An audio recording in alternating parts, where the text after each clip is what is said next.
again, placement for Miss and Abby Cree from Stroop College. They've asked me to do a little workshop with you here, so we're going to make a little pot holder, a simple pot holder. I couldn't get the right fabric anywhere in town, which is a shiny, reflective fabric here, that is better for heat. What we had to give you is a cotton blend. I wouldn't even think about picking up a hot pot with that without putting a couple more layers of something in between to help protect your hands. But just to show you how it's to be done, this is how we do it. So I have the backing I want. That's the color I want, that one solid piece. You've got 2 in your package. So the color I wanted, I put on the back. The other one, I went ahead and I'm going to put it here. I'll put this on next. That's your cotton that you have. It's white or cream colored. And then I will put the other piece of cloth. Sometimes that cotton, if you have it against your sewing machine or directly on the back by mistake, it'll push all that cotton down into your machine and bugger up all the internal mechanisms, the workings of it. So try to keep it in the middle of your 2 fabric. Now, that being said, what we're going to do now is you got all kinds of little strips I sent you, or they sent you. I just sorted them all out to make this pot holder. So just find out what order you want to go in. I don't know. I'm going to go something like that. So now, stack them like so. Put them over by your sewing machine. Pick this little baby up because we're going to go, and I'm going to show you how it's done. Okay, here we are. The beauty of this is very little ironing, very little anything. So anybody can have fun making it. The first piece I am not going to put on the edge, and this is my centerpiece. I did all my stuff around it because I like this little feather here. Goes on like that. The next piece, I'll move it over just a bit, make sure I have a wide enough piece there.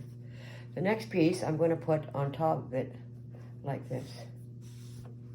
Now I'm going to sew along here, 1/4 inch inseam. If you put a half, it's okay. Just make sure you have enough material to cover that edge of that cloth. Needle down always when you start, people, or you can jam up your machine, end up with a rat's nest. Thread breaks, you're all mad because you have to redo it again.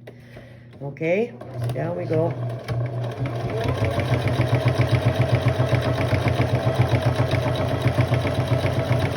If this, sometimes it looks, so most people I would tell you to use pins. Go ahead, use your pins. I should have done that, but I didn't. Here I go. If you hold it and go slow enough, pins are not really necessary for this little straight stitch. Now, you flip that over. As you can see, it covers up that raw edge. Now, you can take it over to the sewing machine, which I do have plugged in, or just finger press it. It's up to you. Now you got to flip it around because we're going to work this way now. Oh, that's the color I had next.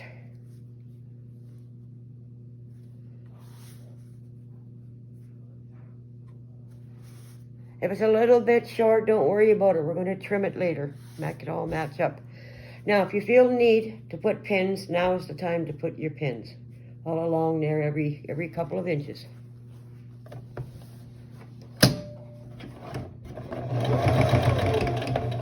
I'm going to go slow, and I'm going to hold that material in place with my finger, as you can see, instead of pins. I got to line it up every once in a while. Just go right off. Don't worry about backing up and locking it in or tying up. Once again, flip it over. Now, there's your seams in the back, as you can see. I use red thread because I'm not that picky. It's a pot holder, but maybe you would want to put, if you want this to be nice, all matching, you put blue thread in your bobbin. Otherwise, let's just make the pot holder. You flip that over. Let's go to the next color we have picked out here. It's a nice little kind of a teal green. It's a little bit small, so I'm going to kind of match up the shortages on each end there. Once again, back over here. I didn't start with my needle down, but I'm a veteran. Sometimes I pay for not starting with that needle down, but not always. I suggest you do it.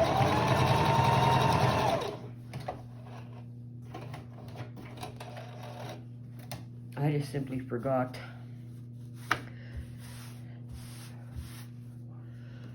Okay, and here's my last little piece. So, same thing. I want that straight edge on the inside, so I'll put it down like that. Once again, oh, I'm a little short there, so I'm gonna match it, like try and make it the same amount of shortness on each end, because when I'm gonna trim it, either way it doesn't matter. But if you do it on one end or the other, but trimming on both sides sometimes is better. Needle down. Off we get. Sometimes the cloth stretches a little bit as you're going along. It ends up matching up on the other end anyway.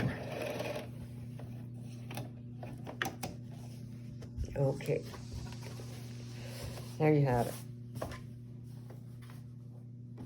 Okay, we're going to head over to the sewing iron over here. I want to give it a little press, and then I'm going to clean up these threads I have. So, see you in a minute. Now, pressing this isn't a big deal. You don't have to. I just want to do it because it makes it look nice and clean and kind of professional looking. Now, as you can see here, I've got all different measurements of my cloth. So now I'm going to go over here, and I'm just going to try and square that up a bit. Now, we could be real picky, and some people are like that, and that's fine. I am not. But I'm just going to go over and get my ruler, or just line it up with the edge of the table. That's what I do. And I'm going to trim it. Okay. Because mine is so bogus, this isn't going to work. That's not going to work.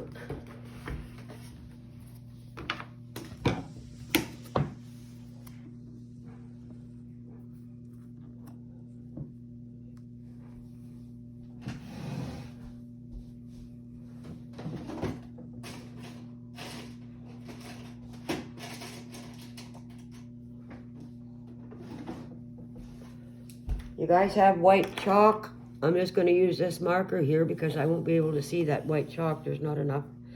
And I'm just going to do that first line with that chalk pen.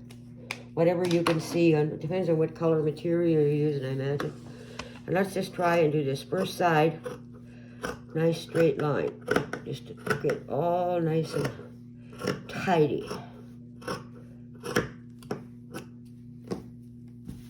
Okay, now you got that straight line. Put it up against the edge of your table. Whatever other edge you have. Just give her a trim. It doesn't have to be perfect because you're going to be putting a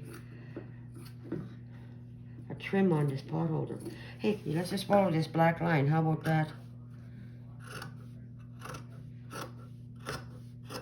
I got some pot holders that are pretty whacked out of shape because I'm not that particular, like I said.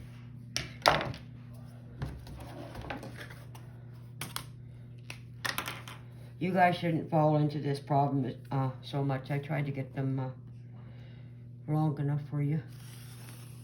Mine are actually too short, some of them. They're not long.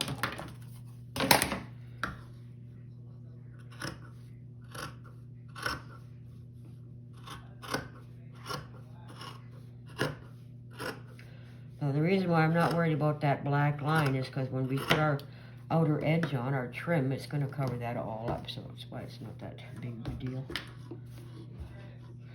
Now, as you can see, this cloth is going to come crooked. It's going to show itself that way. It's okay, just leave it like that. There we go, square enough for me. Now, back over to the sewing. Remember that long piece you guys have? Some of you guys got a long piece and another extra piece. You sew those pieces together, because you're going to need a long piece to go all the way around here, the whole thing. So bring that piece you have. I'm going to show you how to do this with. So you fold that little piece in half that you have. It should be about 2.5, 3 feet long. Most of them it's wrapped around the whole bundle. You'll see it right off. Fold that in half. Let it cool a minute because it does get very hot. Open it back up. That's your center seam. So what you're going to do now is you're going to fold this to that line. Now kids, don't do this. Let your mama do it if you're too small, because you are going to burn your fingers. Nice and slowly press that going to the center seam, because what we're making is a trim, a finishing edge to your pot holder. Let that cool for a minute. Now, if you can hear that noise, that's the steam. I have mine on steam, and I'm pressing. I'm not ironing, I'm pressing.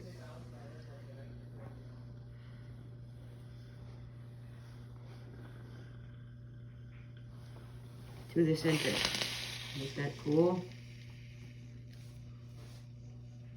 There's your trim. It's going to go out the edge of your pot holder is going to go in there, and you're going to sew that. Okay, off we go. Okay, start now.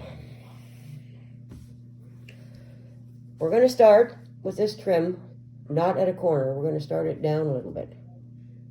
If you wanted to start at the corner, that's up to you. It gets a little trickier to finish it. Now, if you have a raw edge, you have to fold that in a little bit like that before you start, so that it doesn't fray later. So, you need your pins, people. Give me my pins, please. Now, I don't know if your pins are long enough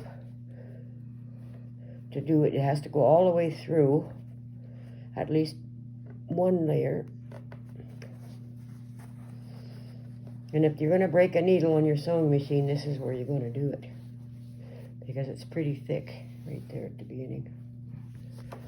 So you pin that all along. Now this is the quick way to do it. There is another way. I'll show you on the second half what the other way is. When you get to this corner, hold that corner like this and just flip that over like that. Can you see how I did that? There's your corner. Now you're going to have to pin that.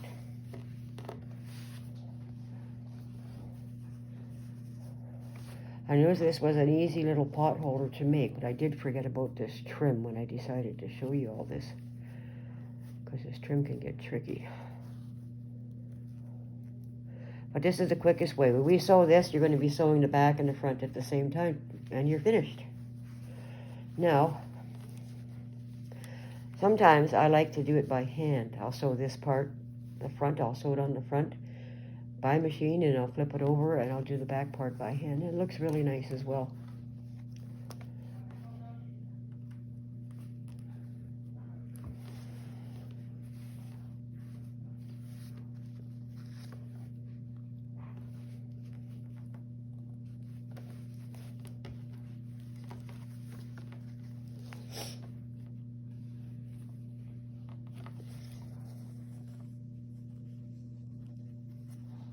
Okay, watch this again. See how it goes right to the end. Don't sew it right to the end, but if you do, it's okay. You're just going to have a stop and start your machine. You're going to have threads all there, but if you cannot, if you can do it without that, that's fine. If you got to do it that way, if you got to run it off the edge, it's okay too. Okay. Keep going, keep going. Now you got to go slow, because I'm going to tell you, sometimes the back will creep away on you, because we can't wash the back now, can we? When we're sewing, unless we go slow. Stop and check there once in a while. Okay, I'm going to start sewing this. So I'm going to sew as much in as I can. I'm not.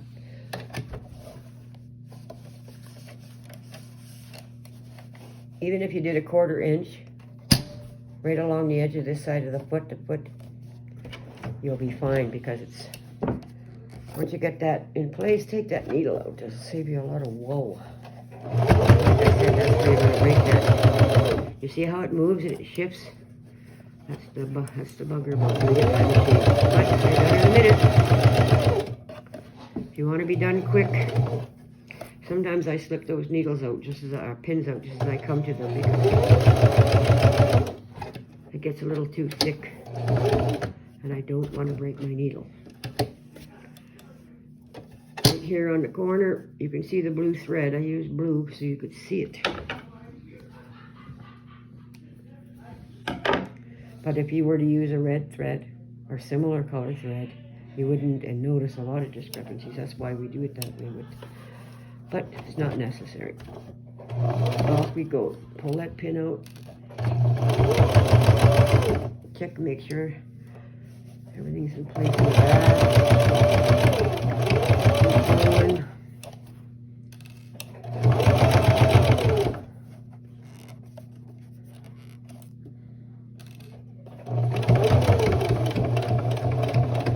If you get a little pucker coming up to the corner, don't worry about it. It's a pot holder. And back just a little bit here. If you're gonna move things, you gotta put your needle down and shift this. That way you don't lose your place.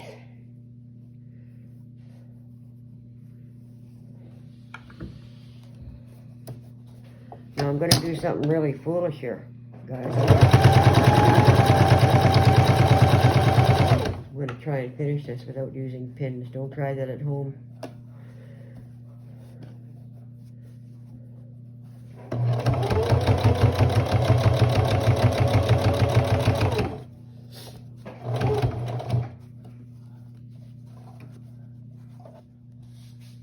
And here's the one. I just quickly finished it.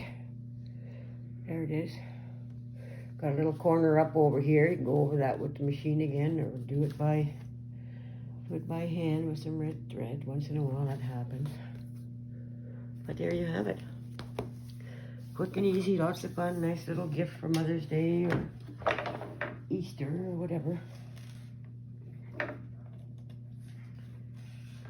Okay, good day, everyone.